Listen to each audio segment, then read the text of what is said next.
The American Cancer Society estimates that 120,000 new cases of melanoma in the U.S. are diagnosed each year. I'm here to discuss and inform you of the different aspects of melanoma skin cancer. Though melanoma is not as common as other forms of cancer, it is noted as being one of the most severe forms of skin cancer. Melanoma originates in the melanocytes. Melanocytes are the cells that produce the pigment melanin that colors our skin, hair, and our eyes. Melanocytes are found in the epidermis. Most skin cancer forms in the epidermis. A melanoma is a tumor that develops from abnormalities in the melanocytes.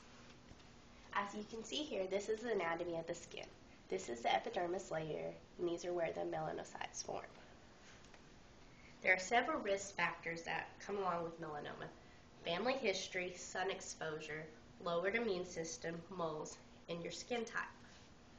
Family history can play a key role when it comes to melanoma. About 1 in 10 patients that have had melanoma have had a family member that has had this disease.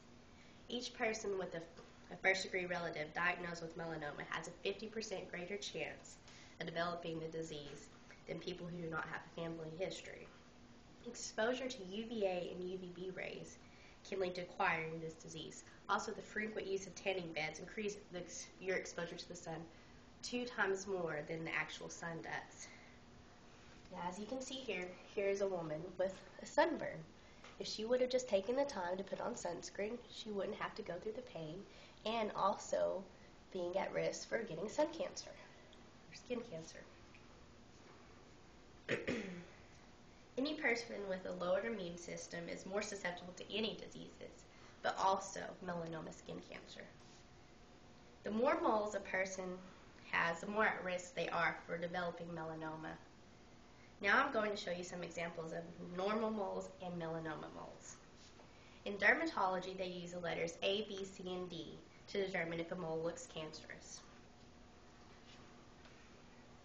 A is for symmetry.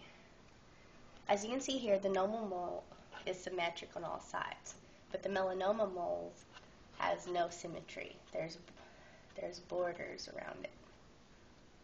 B is for border. The normal mole has nice borders. There's no irregularities. But with the melanoma mole, the border is not smooth and there's many irregularities. C is for color. The normal mole is one color, and then the melanoma mole has several colors. And D is for diameter.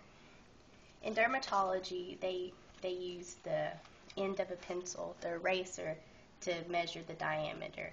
In a normal mole, as you can see, the diameter is small, but with the melanoma mole, the diameter appears much larger than the end of an eraser. People with fair skin tones are more susceptible to several forms of skin cancer. Make sure to use plenty of sunscreen, even if you're only going outside for a few minutes. Every second counts.